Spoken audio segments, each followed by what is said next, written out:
मेरी तरफ से सभी को राम राम, सत श्री अकाल, अस्सलाम वालेकुम। मैं जनक फौजी जंतर मंतर पर मौजूद हूँ और भूतपूर्व सैनिकों का धरना चल रहा है और आज धरने के 251 दिन 251 डेज और ये कुछ बैनर लगाए हुए हैं, आप भी देखिए।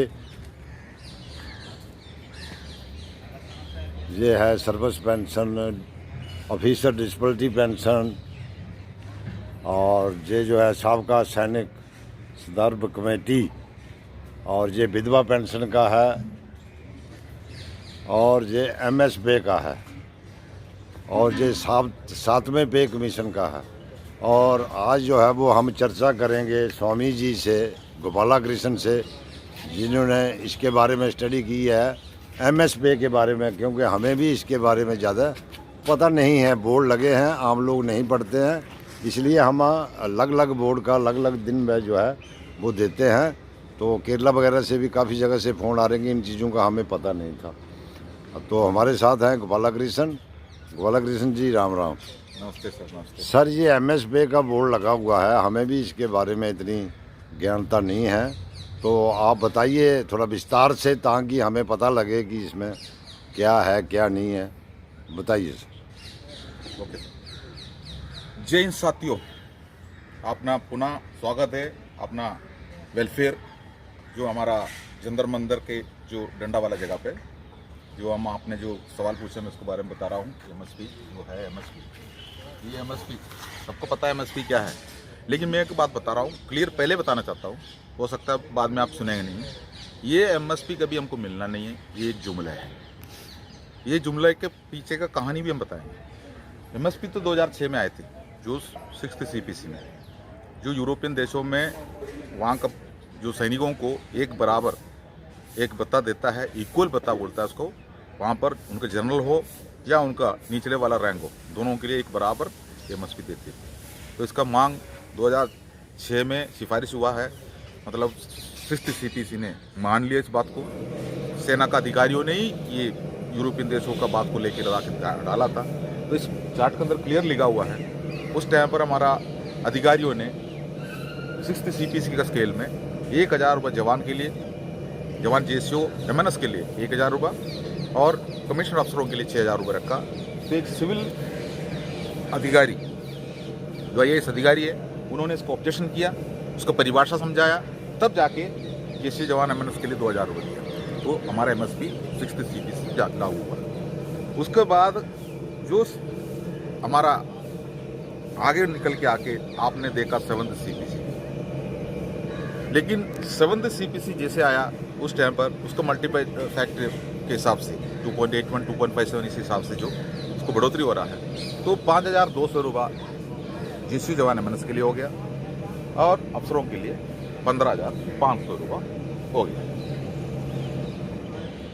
रह गया बात अभी एक बराबर का है, इक्वल अलाउंस है, इसको भेदभाव क्यों किया जाता है, हम लोगों का आवाज़ उठना शुरू हो गया।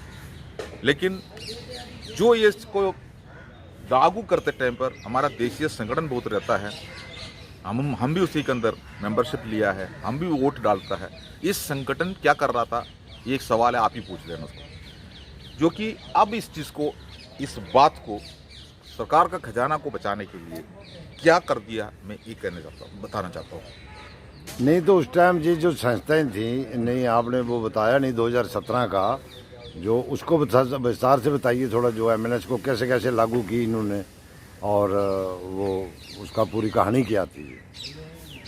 2016 में जो हमारा वॉइस नाम का जो हमारा एक संगठन है, उन्होंने MSP एक बराबर करने के लिए कोर्ट में केस डाला। ये भी जो किया है सबको समझ में आता है, हमारा फेवर में है, लेकिन ये हमारा फेवर में नहीं था, ये सरकार का फेवर में थे। इसका पीछे एक ड्रामा है। लेकिन कोई भी केस अगर कोर्ट में चला जाता है, मतलब जनता को गुमराह किया था कि जनता ये सोचे कि हमने जो है वो कोर्ट में केस किया है और इस बहाने से जो है वो गवर्नमेंट की भी मदद हो जाए, ताकि गवर्नमेंट से अगर हम मांगेंगे तो वो बोलेंगे कि आपका कोर्ट में केस है, हम इसके बारे में कुछ नहीं कर सकते। क्योंकि एक बराबर का आवाज़ उठना शुरू हो गया, तो अफसरों के संगठन ने बहुत कुछ सोच विचार किया। सरकार को भी बचाना है, जो अपना रिफंड ना हो जाए, इनको देने वाले बात आ गया। तो हमारा सैनिकों जो 15 लाख से आसपास है, उनको बढ़ा के देना है, उसके बाद उसका आधा पेंशनर को देना है। तो बहुत बड़ा एक खजाना के ऊपर बहुत बड़ा बोझ बनता है। तो इसको बचाना सरकार के लिए जरूरी है। तो सरकार का चूड़ी पहना हुआ जो कोई संगठन, जो मैंने आपको यही क्लियर बता रहा हूँ, वॉइस करके जो नाम संगठन है, उन्होंने कोर्ट में केस डाला। उसके बाद उन्होंने चंदा का मांग करते हुए उसका हेयरिंग शुरू हो गया। उन्होंने बोला पैसा का बहुत ज़रूरत पड़ता है, आप लोग जितना हो सकता है उतना चंदा डाल दो, जो कि लॉयर को पैसा देने के लिए पैसा हमारे पास है नहीं है। तो सोच क्या होता है, 15,000 का आधा 7,750 रुपये मुझे मिलेंगे, लेकिन मुझे यहाँ पर पेंशन में 5,200 का आधा 2,600 रुपये मिल रहा है। तो मेरा मन में क्या आता है, 2,600 रुपये बढ़ के 7,500 रुपये आ रहा है, तो उसके बीच में जो अंदर करीब 5,000 को ऊपर है, तो हमने 1,000-2,000 रुपये उन्होंने बताया हुआ अकाउंट पे डाल ही देता है। तो ये एक पैसा कमाने वाला जरिया बन गया, सरकार को बचाने वाला जरिया बन गया। और कोर्ट में डाल दिया तो किसी जगह पर आंदोलन कर भी नहीं सकता है। कोर्ट में एक केस डालने के बाद उसका आंदोलन करने का क्या मतलब है? तो इसका मतलब हम कोर्ट के साथ में भी जो गलत कर रहा है, जो कोर्ट उसको पर फैसला करने तक वो इंतजार करना चाहिए। लॉयर को लगा के हम फाइलों को आगे करने के लिए कोशिश करना चाहिए। वो पैसा ही दे ही रहा है, तो उसका नाम पर हमने कोई आंदोलन कर भी नहीं सकता। फिर जो हमारा इसको ऊपर छल किया हुआ, मैं ये बता रहा हूँ, आपने जो सवाल पूछा भी था, फिर हमने उसको हाँ जो छल किया, मैं उसी के बारे में पूछना चाहता हूँ, ये छल हुआ कैसे? बस। तो हमारे पास आपने व्हाट्सएप में देखा होगा 2017 से जो माननीय सुप्रीम कोर्ट ने 6% डीओ को, एडिशनल डीओ को फौजियों के लिए लागू किया। ये 2.81 और 2.57 का मामलों को छुपाने के लिए हमारा कुछ चालाकी तरीक़ा से व्हाट्सएप का जो यूनिवर्सिटी के अंदर कुछ ना कुछ लिख के डाल देता है। उसके अंदर ये भी लिखा गया है जो CST हो, अपना ECHS हो, हर जगह पर पूर्व सैनिकों को ही नौकरी देना चाहिए। कई चीज़ें उसके अंदर लिखा। तो CST और ECHS में पूर्व सैनिक की नौकरी कर रहा है, उसके अंदर अलग से लिख के हमें क्या परमिट करना है, वो तो हमारा ही डिपार्टमेंट है। तो इसी जैसा उसने उसके अंदर लिखा। वो बड़ा चार्ट है, कई जगह पर घूम घूम कर आ रहा था, आप देख रहा था। लेकिन उस टाइम पर एक कोर्ट केस के बारे में उसके अंदर बोल ही रहा है। वो कोर्ट केस क्या है मैं आपको बता रहा हूँ। उस कोर्ट केस के अंदर हमारा MNS को जो 10,500 रुपये का सिफारिश हुआ था, क्योंकि वो नर्सिंग कैटेगरी में है तो भी वो नर्सिंग ऑफिसर है। और दूसरी बात है, आपको सबको पता है, सेना में जो भी नौकरी कर रहा है, अभी सेवारत है, जो रिटायर्ड है, मैक्सिमम MNS जो मिलिट्री नर्सिंग अफसरों के साथ में हमारा जो कमिश्नर्ड ऑफिसर का साथ में भी मैरिज भी होता है। तो एक बड़ा एक रिश्ता है अफसरों के बीच में। तो उनको कुछ पैसा बढ़ाना वाला एक बात आ जाता है। तो सरकार के सामने एक रिकमेंडेशन चला गया है हमारा संगठनों की तरफ से, बड़ा बड़ा अधिकारियों की तरफ से, जो कि MNS और हमारे GSUs को भी जो मतलब 5,200 रुपये जब जो दे रहा है, उससे थोड़ा बढ़ा के 10,500 रुपये कर दिया जाए। लेकिन हमारा रैंक स्ट्रक्चर के अंदर एक बात है, ये MOD ने नहीं माना। रैंक स्ट्रक्चर के अंदर officers and PBORs 2 rank structure होता है। ऑफिसर का कैटेगरी में लेफ्टिनेंट से लेकर जनरल तक है। हमारा जो PBORs का कैटेगरी में सिपाही से लेकर सूबेदार मेजर तक है। इतना तो सबको पता है। नहीं वो तो ठीक है, लेकिन मेरा पूछने का ये मतलब है कि ये जो संस्थाएं हमारी आज बोल रही हैं कि हम बहुत बड़ी संस्था हैं, फलाना है, ढमकाना है, तो उस टाइम इन लोगों ने स्टेप क्यों लिया 2017 में, और आज क्या हो गया है 2023? तो पंजाब वाली साहब ने जब स्टेप लिया तो उसके बाद इनको सबको मिर्चें लगनी होगी। ये क्या कारण था? देखो, उन्होंने पहले क्यों नहीं स्टेप लिया? देशीय संगठन हमारे पास बहुत है। इंडियन एक्सर्विसमैन लीग है, यूनाइटेड फ्रंट फोरम करके जो हमारा जनरल सतबीर सिंह साहब बोलते हैं। तो इंडियन एक्सर्विसमैन लीग हो या जो वॉइस हो, अफसरों से जुड़ा हुआ जितना भी संगठन है उसके साथ में मिलकर एक फोरम बना हुआ है। लेकिन इन्होंने जो इस चीज़ के ऊपर उन्होंने आवाज़ नहीं उठाया है, लेकिन आवाज़ उठाया तो है। 15,500 उनको मिल ही गया, आवाज़ तो उठाया है ना। सरकार का खजाना भी देखना पड़ता है और हमें बेड बकरी के जैसे लेके जाना पड़ता है। तो उसी जैसा हमारा साथ में हमसे वोट लेकर उस जगह पर बिठाया हुआ हमारा सेक्रेटरी और हमारा प्रधान जो भी संगठन में, अफसरों का संगठन में रहता है, हमारा ही रैंक का रहता है। ऑर्डिनरी कैप्टन भी रहता है, सूबेदार मेजर भी रहता है, हवलदार भी रहता है, हवलदार मेजर भी रहता है, सभी रहता है उसके अंदर। तो उन्होंने कम से कम उस अफसरों के सामने इस चीज़ का विरोध तक नहीं किया। उनका कम से कम प्रस्ताव को बहिष्कार तो कर सकता है, लेकिन उन्हें एक लिप्स नहीं बोला, जो कि वही उसी को हमने बार बार बोलता हूँ, गुलामी। इस गुलामी सेना में भी थे।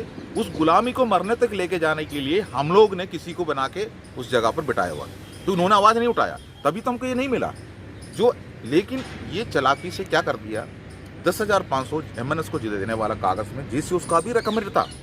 मैं आपको ये भी बता रहा हूँ। लेकिन सरकार ने बोला, MOD ने बोला, हमारे पास 2 रैंक स्ट्रक्चर है, जो PBORs में सिपाही से सुधार मैजिस्ट्रेट तक आता है, उनका एक ही रेट देंगे, वही 5200 क्लियर है। लेकिन MNS का फिर बात कैसे आ गया? मिलिट्री नर्सिंग जो सर्विस है वो MNS नर्सिंग ऑफिसर है, वो नर्सिंग ऑफिसर का कैटेगरी में आता है। सिविल में भी नर्सों को ग्रेड के हिसाब से अफसर बनाया गया है, तो उस हिसाब से हमारा नर्सिंग अफसर पहले से ही है। जैसे जो ट्रेनिंग खत्म होके जैसे वो हॉस्पिटल के अंदर एंट्री होता है, तभी से वो नर्सिंग ऑफिसर है। तो उसको उन्होंने 10,500 MOD ने मान लिया, उसको दे दिया। लेकिन वो कम्बाट नहीं है, उसको लड़ाई नहीं है, उसको जोकिंग नहीं है। लेकिन यहाँ जोकिंग के ऊपर बात नहीं हुआ, यहाँ इन्होंने अपना स्टैंडर्ड के ऊपर चला गया। जिससे जोकिंग जिसको है उसको ज़्यादा देना चाहिए था। मेरे हिसाब से, सभी के हिसाब से सबसे ज़्यादा जोकिंग अगर इसी जैसे वेरिएशन किया है तो 15,500 सिपाही को मिलना चाहिए था। नहीं, हाँ, ये आपका कहना ठीक है, क्योंकि आप तो खैर थोड़े इंजीनियर के थे, लेकिन मैन्युफैक्चरिंग का हूँ, मुझे मालूम है सबसे आगे सबसे फ्रंट में फर्स्ट आदमी जो होता है वो सिपाही रैंक का ही होता है। बिल्कुल, लड़ाई लगती है, हमारी सेक्शन जो आगे चलती है फॉरवर्ड में, सबसे पहले नंबर 1 जो है वो सिपाही ही होता है। अभी जो अफसर जो है, हमें ये नहीं बोल रहा अफसरों को कोई जोकिंग नहीं है, ऐसे नहीं, अफसरों को भी जोकिंग होता है। लेकिन अफसर अपना टेंट से या बैरक से, बंगर से अपना गाड़ी पे किसी जगह पर वो पहुंचता है, उसका पहले एक सुरक्षा का एक कवच बना कर रखता है सिपाही की तरफ से, जेसीओ की तरफ से। तो तभी वो अपना जगह से आकर अपना गाड़ी में बैठेंगे, उसका दल तब निकल के जाएंगे। लेकिन तब तक हो सकता है उस अफसर को बचाने के पीछे हो सकता है कईयों को जख्मी कर देंगे, कईयों को तो जो मार भी सकता है। लेकिन जोकिंग जहाँ से जोकिंग में, ये बताइए, ये है जोकिंग। अगर मान लो किसी जगह पर एक सिपाही को, 10 सिपाही को एक अफसरों का कवच के लिए बना दिया है, तो उस अफसर को सुरक्षित है तभी तो उसको बुलाएंगे बाहर। अगर सुरक्षित नहीं तो यहाँ मुठभेड़ हो रहा होगा।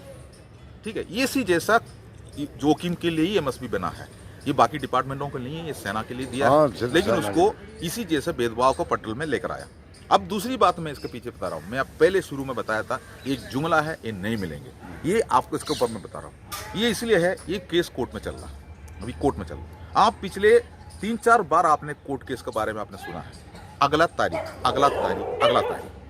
ये अगला तारीख जो आ रहा है, हमारा एक टीम बोलता है, जो हमारा ADC टीम इस केस को लड़ रहा है, जो कि हमारा एडवोकेट्स टीम है, हमारा पूर्व सैनिक एडवोकेट्स है, वो सुप्रीम कोर्ट में एडवोकेट है, वो हाई कोर्ट में एडवोकेट है, सरकार की तरफ से। ये नहीं सोचना चाहिए वो वकालत उनका सरकार की तरफ से, सरकारी वकील है वो, तो वो पूर्व सैनिक में आता है, कैटेगरी में आता है। तो उन्होंने हर जगह पर बोलता है वो आपने MSP के लिए एक भी नया पैसा कहीं नहीं देना है, ये फ्री में चल रहा है। तो फिर हम पूछ रहा हूँ, फिर ये नाम लेकर वॉइस वाले ने 2016 से इसका पैसा कलेक्शन कर रहा था, वो क्यों? तो उन्होंने अपना दुकानदारी बनाया, मतलब सरकार को बचाते हुए। सरकार का सामने भी अच्छा है, उनके लिए अपना दुकानदारी चलाने के लिए मौका भी मिलता है, पैसा भी मिल रहा है। जो बोले बाला, जो सिक्योरिटी गार्ड के अंदर डंडा पकड़ के, जो अपना किस्मत को ऊपर, जो अपना परिवार चलाने के लिए 20,000 का तनख्वाह भी आधा तो किसी ने खा लेता है कॉन्ट्रैक्ट के नाम पर, 10,000 हाथ में मिलता है, उसी में से उन्होंने चंदा दे देता है।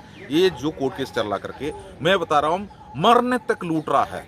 जिसने जो दिया है उनको तो कोई फायदा नहीं मिला है। मैं आपको पहले भी बताया था, ये एक जुमला है। इसलिए कोर्ट केस में तारीख को ऊपर तारीख दे रहा है, वकील बोल रहा है हम पैसा नहीं ले रहा है, अगला उसके लिए पैसा मांग रहा है, केस तारीख को ऊपर तारीख आगे बढ़ के जा रहा है। आपने खुद ही देखा होगा, पिछले महीने का जो बात है, उन्होंने क्लियर बोला है, जो लंच का पहले हमारा केस नहीं रखता है, लंच के बाद 2 केस लेता है, तो लंच के बाद पहले केस में भी हमारा नंबर नहीं आएंगे, दूसरा केस है, तब तक 3:30 बजे जो हमारा चीफ जस्टिस और कोई मीटिंग में चले जाता है। मैं आपको क्लियर बता रहा हूँ, सुप्रीम कोर्ट के अंदर 1 बजे तक जो हियरिंग होंगे, उसके बाद लंच होंगे, लंच के बाद एक केस ले लेंगे, उसके बाद मीटिंग होंगे।